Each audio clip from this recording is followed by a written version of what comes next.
हो सकता है आप मेरी वीडियोस नहीं देख पा रहे हो। इसकी वजह मेरी वीडियोस पर लगने वाला बैन है। इस सूरत में आप या तो वीपीएन इस्तेमाल कर सकते हैं या फिर अपना कंट्री चेंज करके कोई भी और कंट्री कर दें, तो आपको मेरा चैनल पेज और मेरी तमाम वीडियोस दिखाई देने लगेंगी।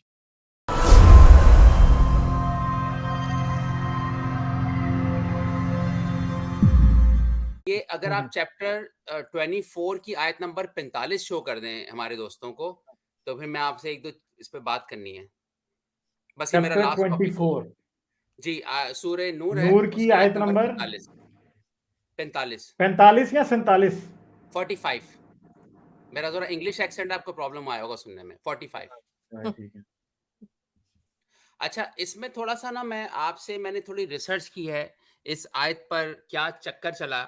मैं आपको थोड़ा बैकग्राउंड दूँगा, फिर मैं आपसे इस पे बात करना चाह रहा हूँ। देखें, आपकी डिबेट हुई थी कैसर राजा दामते बरकातहम साहब से, ठीक?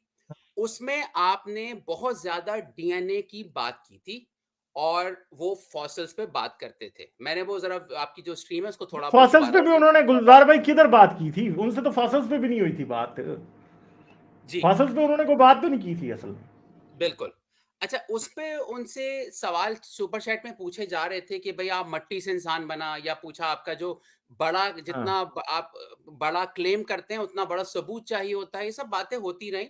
He did not discuss DNA in your debate, okay? अब इनका एक वीडियो पड़ा हुआ है काफ़ी पुराना, उसमें ये क्लिप मैं डालूँगा अपने चैनल पे, ये कहते हैं अम, मैं हूँ कैसर राजा साहब, सूरह नूर आयत नंबर 45 में डीएनए की सिमिलैरिटीज़ को बताया जा रहा है। अल्लाह पाक ने डीएनए की सिमिलैरिटीज़ बताई हैं। Let's look at that, let's look at that. तो इस आयत में कैसर भाई बोलते हैं कि डीएनए बताया गया, तो हमें ज़रा बताएँ इसका तर्जुमा आप पढ़ेंगे या मैं पढ़ूँगा? चेक करते हैं। मैं पढ़ दूँ? और अल्लाह ने बनाया, चैप्टर 24 सूरह नूर की आयत नंबर 45, और अल्लाह ने जी, बनाया है हर जानदार को पानी से। तो इनमें से कुछ ऐसे जानवर हैं जो पेट के बल चलते हैं, और इनमें से कुछ वो हैं जो दो टांगों पर चलते हैं, और इनमें से कुछ ऐसे हैं जो चार टांगों पर चलते हैं। अल्लाह पैदा करता है जो चाहता है, यकीनन अल्लाह हर चीज पर कादिर है। बताएं जी। अच्छा, देसी नहीं हो सर, आप इसमें भी बता दें, मैं गुलजार मैं भाई इसमें किधर 1-2 है इसके पॉइंट और अंदर ऐड कर दूँ गालिब भाई, 2 जिक्र? 2 पॉइंट ऐड कर दूँ कि हाँ। ये देखिए कि जिसने ये आयत लिखी है ना जिस ज़माने में, मैं गारंटी दे रहा हूँ वो डीएनए का जो इतना मुश्किल वर्ड बोल भी नहीं सकता होगा। जिसने लिखा होगा शायरी, उसको पता भी नहीं होगा कि डीएनए की सिमिलैरिटीज़ क्या होती हैं, उसकी चीज़ें क्या होती हैं, उसपे इतनी डीएनए पे किताबें लिखी गई।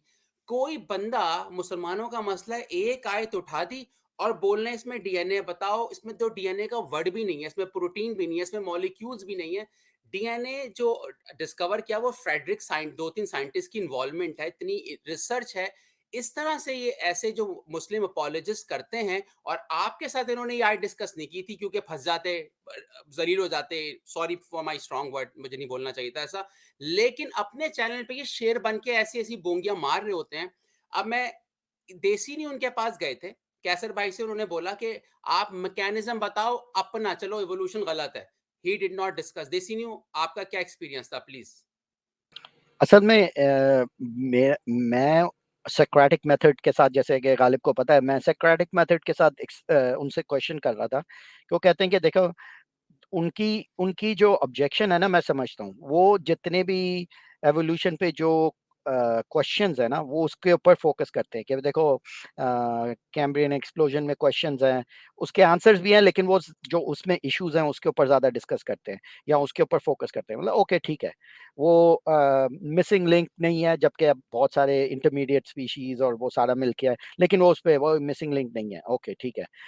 हैगल्स फ्रॉड एक था, एक सिचुएशन हुआ था, हैगल बंदा था, उसने ड्राइंग्स बनाई थी फीटसेस की जो फेक थी, और लेकिन बहुत अरसे तक लोग समझे कि वो रियल है, लेकिन फिर बाद में जब रिसर्च हुई तो पता चला वो जो ड्राइंग्स थी वो गलत थी। तो वो उसके ऊपर फोकस करता है, वो हेगल फ्रॉड था, ये बच्चों को पढ़ाया गया। बहुत सारी चीज़ों का इशू है उनके साथ डीएनए का। और आई मीन एवोल्यूशन का सबसे बड़ा उनका इशू है कि भाई प्रोटीन सिंथेसाइज नहीं हो सकती अमीनो एसिड से, और ये वो बहुत सारा, वो तो आप भी जानते हैं। तो जब मैंने उनसे बात की, मैंने वेरी सिंपली बोला, ठीक है, मैं आपकी सारी बात अग्री करता हूँ, ये सारे इश्यूज हैं डार्विनियन मैकेनिज्म के साथ, जिसके ऊपर आपके पास साइंटिफिक तरीके से प्रॉब्लम है, ठीक है, मान गया।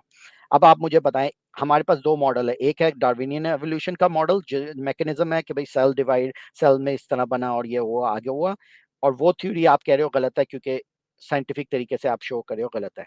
अब मुझे आपकी साइड से कौन सा मॉडल है आप मुझे दें, उस मॉडल को हम लोग उसी साइंटिफिक तरीके से नापते हैं जिस तरह हम लोगों ने एवोल्यूशन को नापा, और जिस तरह आप एवोल्यूशन को नाप के उसमें प्रॉब्लम्स निकाल रहे हैं, तो कम से कम हमारे पास एवोल्यूशन का एक मॉडल तो है, एक मैकेनिज्म तो है जिसको आप नाप सकते हो, चेक कर सकते हो, वेरीफाई कर सकते हो। अब आपकी साइड से क्या मॉडल आप मुझे प्रोवाइड कर रहे हैं? तो उनका आंसर था हमारी तरफ से मॉडल है इंटेलिजेंट डिजाइन, कि क्रिएटर ने बनाया। मतलब ओके ठीक है, अब आपकी तरफ से अगर ये मॉडल है, क्रिएटर है, इंटेलिजेंट डिजाइन, अब वो उस मॉडल की मैकेनिज्म बताएं कि इस क्रिएटर ने बनाया कैसे, क्योंकि हम लोग तो अपनी साइड से दिखाते हैं ना कि सेल में इस तरह डीएनए होता है और आरएनए होता है और इस तरह बना होगा, इस तरह बना होगा। अब आपकी साइड से बताओ कि आपके इस इंटेलिजेंट क्रिएटर ने बनाया कैसे? तो कहते हैं मैंने बताया तो है। उसका आंसर कोई नहीं है। हाँ नहीं, उसका आंसर कहते हैं मैंने बोला है क्रिएटर ने बनाया है। मैंने बोला मैं मान गया आपकी बात कि आप बोल रहे हो क्रिएटर ने बनाया। अब दैट स्टेटमेंट के क्रिएटर ने बनाया has no explanatory power, that's just creator ने बनाया। उसने किस तरह बनाया, मैकेनिज्म क्या है जिसको हम लोग चेक और वेरीफाई करें, उसका उनके पास मैं आंसर पूछ रहा था बार बार। अब मैंने शुरू जब स्टेटमेंट किया, मैंने उनसे बात 25 मिनट टू 30 मिनट की, मैंने शुरू में सिर्फ एक क्वेश्चन पूछा, आपके मॉडल का मैकेनिज्म क्या है? That's it, that was my only question. और एंड तक मैं उनसे यही पूछता आया, आप मैकेनिज्म बताएं कि आपका जो मॉडल है उसका मैकेनिज्म क्या है। उन्होंने बोला वो कार्डियोवैस्कुलर सिस्टम बहुत कॉम्प्लेक्स होता है। मतलब ठीक ठीक है, मान लिया कॉम्प्लेक्स होता है, लेकिन आपका मॉडल क्या है? व्हाट इज योर मॉडल के लाइफ किस तरह क्रिएट हुई?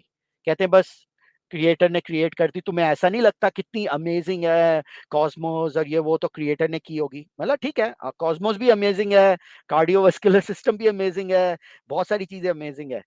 आप अपने मॉडल का मैकेनिज्म तो मुझे बताएं कि जिसको हम लोग चेक कर सके।